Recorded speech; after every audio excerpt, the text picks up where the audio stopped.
Did Constantine's secret edict unlock Rome's greatest transformation? Stay tuned for this journey into the shocking legacy. Hey everyone, and welcome back to Jeremy, Roman Empire. I'm your host, Jeremy Ryan Slate. You can find me on X. I am at Jeremy Ryan Slate over there as well. And today we're diving deep into a game changer.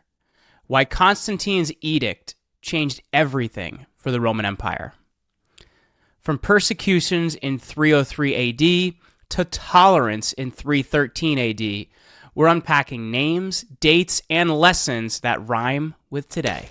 This is an episode you won't want to miss, so buckle up and let's get into it. Before we dig into the chaos of Constantine's world, let's set the stage. The Roman Empire, by the early 4th century AD, spanned millions of square miles, from Britain to Egypt. But Christians faced horror under emperors like Diocletian. And I'll say this up front, I love how Rome's history rhymes with today's religious debates.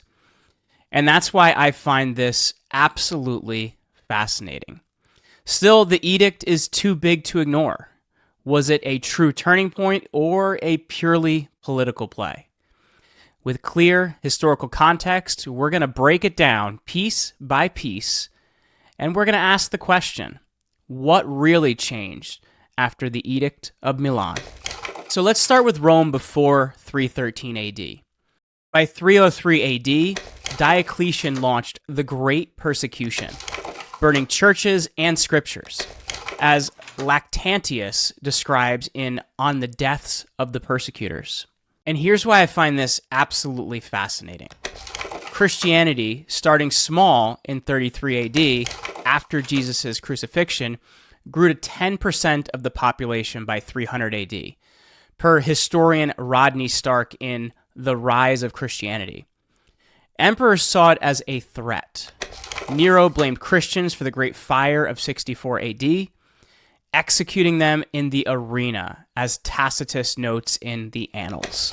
Decius, in 250 AD, forced sacrifices, killing non-compliers. Valerian, in 257 AD, targeted clergy but was captured by the Persians in 260 AD. Diocletian's edict in 303 AD from Nicaea demolished churches and burned Bibles, per Eusebius in Catholic history. Tortures included burning, beheading, and lion attacks. Thousands died. But resistance grew. Martyrs like Perpetua in 203 AD inspired conversions.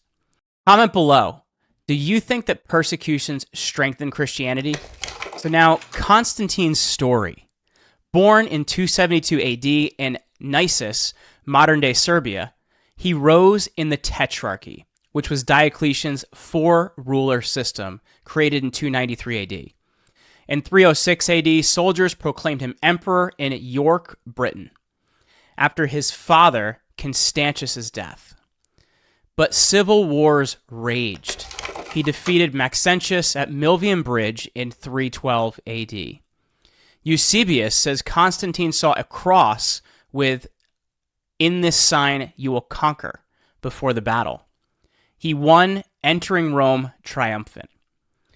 In 313, with Licinius, he issued the Edict of Milan. From Milan, he granted religious tolerance per Lactantius and On the Deaths. Here's why I find this fascinating. It ended persecutions, returning property per Britannica. But it wasn't a full endorsement of Christianity. Constantine began to favor Christians, but still allowed paganism. By 324 AD, he defeated Licinius at Chrysopolis, uniting the Roman Empire. Comment below, was Constantine's vision real or pure propaganda? The edict's effects rippled fast.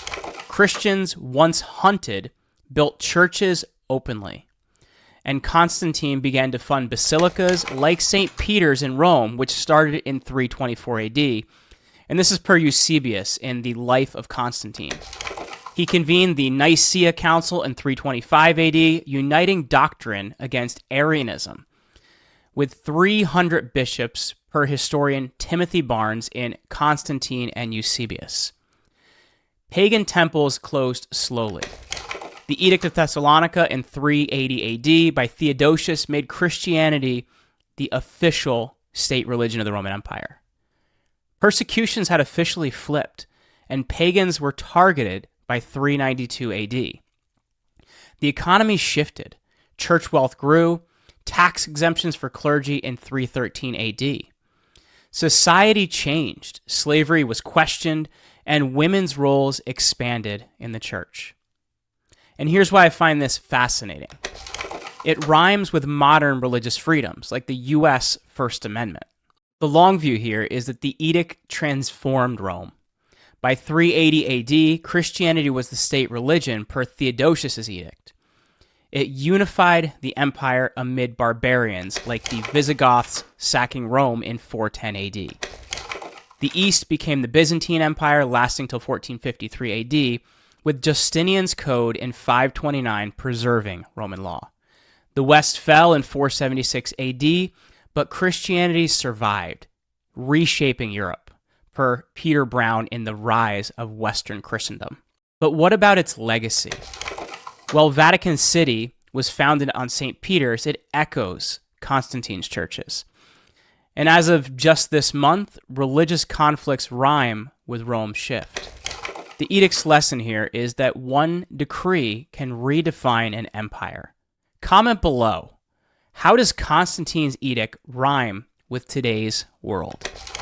And that's a wrap, folks, from Diocletian's persecution in 303 AD to Constantine's edict in 313 AD.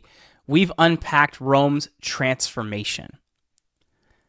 What do you think of its impact? Drop your thoughts in the comments below. I want to hear them. Smash that like button and subscribe for more. Also ring the notifications bell so you don't miss a new video. Be sure to follow me on X. I am at Jeremy Ryan Slate over there as well. And be sure to check out jeremyryanslate.com for all updates and resources. Got a question on Constantine or an idea for a future video? Hit me up on X. Once again, I am at Jeremy Ryan Slate over there as well. Until next time, keep exploring, keep learning, and I'm going to see you on the next episode of Jeremy Roman Empire.